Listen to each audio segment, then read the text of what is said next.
ಎಲ್ರಿಗೂ ನಮಸ್ಕಾರ. Welcome back to my mini vlog. It's Saturday mini vlog. Morning ಎದ್ದು ಸ್ವಲ್ಪ ಕೆಲಸಗಳಿತ್ತು, ಅದನ್ನೆಲ್ಲ ಮುಗಿಸಿ ಹಾಗೆ ಟೆರೆಸ್ ಮೇಲೆ ಹೋದೆ. ಯಾಕಂದ್ರೆ ಮೆಣಸಿನ್ಕಾಯಿಗಳನ್ನೆಲ್ಲ ಒಣಗಾಕ್ಬೇಕಿತ್ತು ಅಂತ ಹೇಳಿ. ಮೆಣಸಿನ್ಕಾಯಿಗಳೆಲ್ಲ ನಮ್ಮ ತೋಟದಲ್ಲೇ ಬಿಟ್ಟಿದ್ದು, ಸೊ ಅದಕ್ಕೆ ಅದನ್ನ ಡ್ರೈ ಹಾಕ್ಬೇಕು ಅಂತ ಹೇಳಿದ್ರೆ ಬಿಸಿನಲ್ಲಿ ಒಣಗಿಸ್ಬೇಕು ಅಂತ ಹೇಳ್ಬಿಟ್ಟು ಒಣಗಾಕ್ಬಿಟ್ಟು ಬಂದೆ.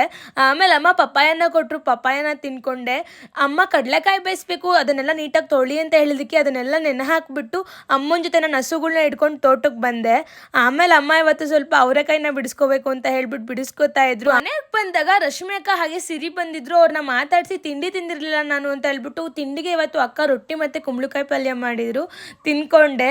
ನಮ್ಮಮ್ಮ ಕೋಳಿ ಮೊಟ್ಟೆ ಇಕ್ಕಿರ್ಬೇಕು, ಬಡ್ಕೋತಾ ಇದೆ ಹೋಗಿ ನೋಡಿ ಅಂತ ಹೇಳಿದಾಗ ಕೋಳಿ ಮೊಟ್ಟೆ ಇಟ್ಟಿತ್ತು. ನಾನು ಸಿರಿ ಹೋಗಿ ತಗೊಂಡ್ ಬಂದ್ವಿ. ಆಮೇಲೆ ಹಾಲನ್ನ ಕರ್ಕೋಬೇಕಿತ್ತು ಅಂತ ಹಾಲನ್ನ ಕರ್ಕೋತಾ ಇದ್ದೆ. ನಿನ್ನಲ್ಲಿ ಒಳ್ಳೆಯ ಮನಸ್ಸಿದ್ದರೆ ಇನ್ನೊಬ್ಬರ ಶಾಪವು ನಿನಗೆ ಆಶೀರ್ವಾದವಾಗಿ ಬದಲಾಗುತ್ತದೆ. ಇವತ್ತಿಗಿಷ್ಟೇ. ಜೈ ಶ್ರೀರಾಮ್.